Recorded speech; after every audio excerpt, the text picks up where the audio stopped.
Au cabinet, on me pose très souvent ce genre de questions. Eh, dis kiné, il se passe quoi quand ça craque? Eh ben moi, l'autre jour, j'ai tourné ma tête comme ça. Et j'ai entendu craquer. Ça veut dire que ma vertèbre est disloquée ou pas? Et si je me craque les doigts, j'aurai de l'arthrose? Et à juste titre, car les idées reçues à ce sujet sont très nombreuses. Alors, qu'est-ce qu'il se passe quand ça craque?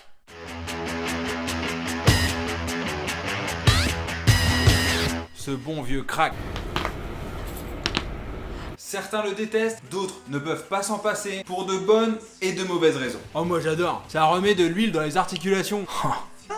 Moi j'aime pas. Et puis en plus ça fait saigner les articulations. Alors déjà rassurez-vous, se faire craquer les doigts, le dos ou la cheville, c'est horrible!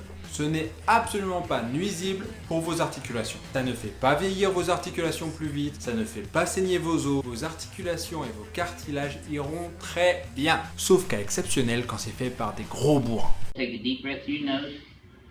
There you go. And just keep breathing. Yeah, keep breathing. Là pour le coup, compliqué. Ah bon? Mais il se passe quoi alors? Il y a consensus à ce sujet. Il s'agit en fait de la formation de gaz au sein du liquide synovial. Sinon quoi?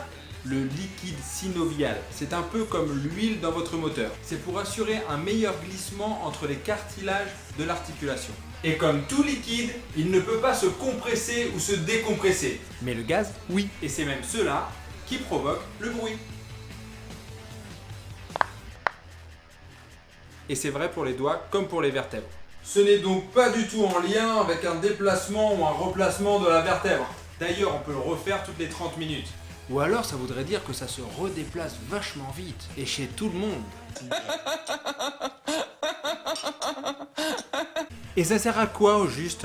Alors d'abord, ça sert à savoir qu'il y a eu écartement des surfaces articulaires, ce qui peut être intéressant dans certains cas. Ensuite, il semblerait, et j'emploie volontairement le conditionnel, que cet effet modifie le tonus des muscles lorsque c'est fait au niveau de la colonne vertébrale. C'est-à-dire que les muscles autour de l'articulation se détendent. Enfin, ça agit pas mal sur le ciboulot des jambes, qui parfois vont mieux à l'instant où ils entendent le bruit. Hey, pour finir, sachez qu'il y a plusieurs types de craquements, et ils sont plus ou moins anodins. Par exemple, le clac de frottement, qu'on peut refaire à l'infini. Il correspond à un frottement d'une structure sur l'autre, par exemple un tendon sur un os. C'est un peu comme un claquement de doigts en fait. Et puis, il y a les craques qui font mal. Et quand ça fait mal, faut plutôt éviter. Ah, j'ai mal mon orteil.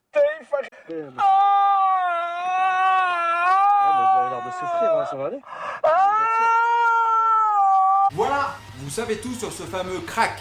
Vous saurez maintenant quoi répondre quand on vous dira d'arrêter de craquer vos doigts. N'hésitez pas à partager et mettre des gros pouces. Et si t'as encore mal au dos, tu peux aller voir la chaîne de Major Mouvement qui montre plein d'exercices et fait vachement moins con que moi. En fait non, il fait autant le con. A très vite pour une autre vidéo. À tantôt.